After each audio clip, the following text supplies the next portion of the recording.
버스 한 대가 산길 위를 달리고 있습니다. 워낙 산골이라서 하루에 한 번 버스가 오는 곳도 있습니다. 한참을 달리던 중 저 멀리 한 청년이 버스를 기다리고 있습니다.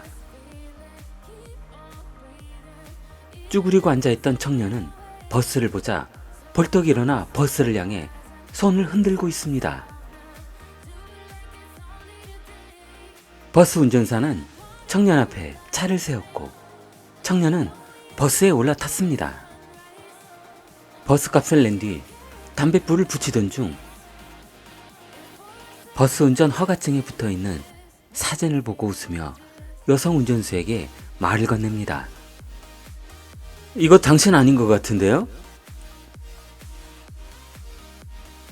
운전자는 웃으며 말했습니다. 그건 제가 뚱뚱했을 때라고 말이죠. 아무리 그래도 살이 너무 빠져서 전혀 다른 사람 같아요. 중국은 가끔 허가증이 없는 사람이 생계를 위해서 대신 운전을 해주며 푼돈을 받는 경우가 허다했습니다. 그렇게 버스는 한참을 달렸고 버스 안 손님은 모두 잠이 들었습니다.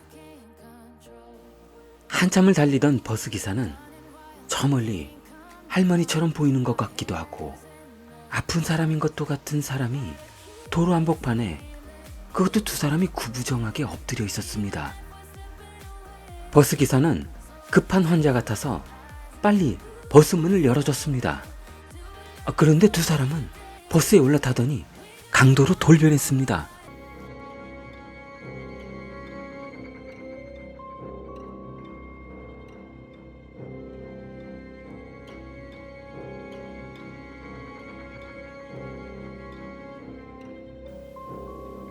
칼을 내밀고 좋은 말 할 때 돈을 이 가방에 담으라고 합니다. 한 명은 손님들 강요하며 돈을 걷고 있었습니다.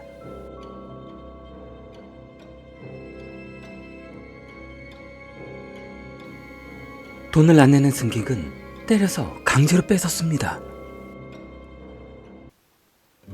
강도 둘은 돈을 다 뺏고 내리려는 순간 두목이 아가씨 버스 운전수를 보더니 이상한 표정을 짓습니다. 그리고는 아가씨를 끌고 숲속으로 들어갔습니다. 아가씨는 반항했지만 얻어터지기만 할 뿐입니다. 여자 혼자의 힘으로 어떻게 해볼 수가 없겠죠. 차 안에 있던 동식은 버스 승객들에게 말합니다. 가만히 보고 있을 거요? 도와줘야 할 거 아니요? 그러나 구경만 하고 남의 일에 절대로 안 도와주는 중국인들의 습성은 버릴 수 없습니다. 승객들은 먼 산만 바라보고 있습니다. 그때 동식이 버스에서 뛰쳐나갔습니다. 내리자마자 동식은 강도들한테 안 죽을 만큼 얻어 터졌습니다.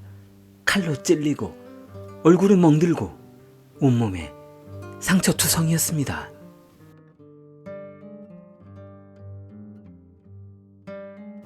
버스 안 승객들은 창문 너머 구경하는 광경이 너무 재밌었습니다. 아니 저 사람은 싸움도 못하면서 뭐로 나가는지 이해가 안 된다니까.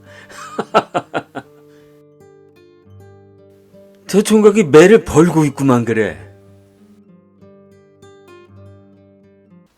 그러자 저쪽에서는 강도 중 한 명이 아가씨에게 몹쓸 짓을 하고 있습니다.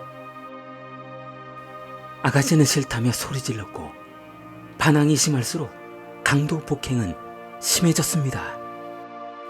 그러나 버스 승객들은 이 광경을 더 자세하게 보고 싶었습니다. 목이 빠지도록 저렇게 내밀고 있네요.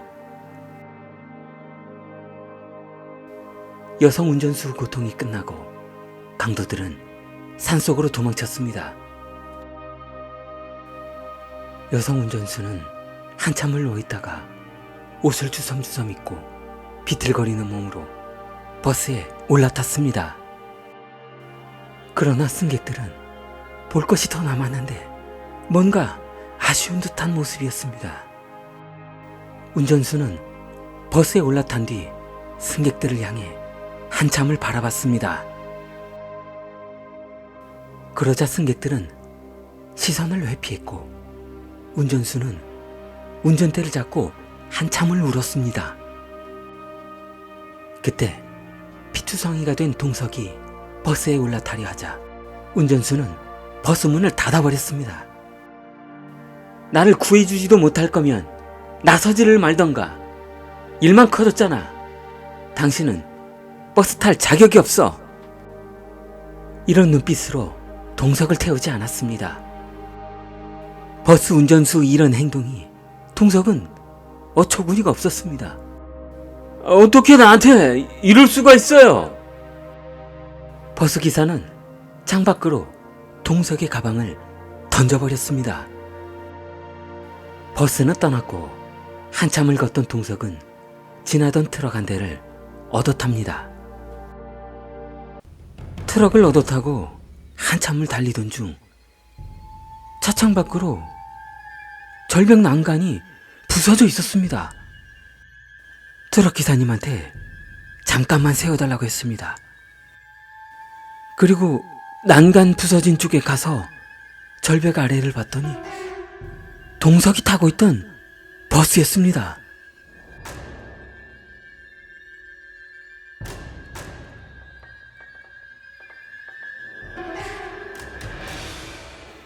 여자 운전수는 동석만 살리고 나머지 승객들에게 한이 맺혀 버스 핸들을 절벽 아래로 꺾어 모두 다 죽였다고 합니다. 동석은 버스 운전수가 본인에게 그렇게 냉차게 했던 이유를 이제야 알 것 같습니다. 우리는 현대사회에서 얼마나 정의로운지 새삼 깨우치게 하는 실화였습니다. 이 내용은 훗날 실화를 바탕으로 영화로 제작되었습니다. 버스 44번이었습니다.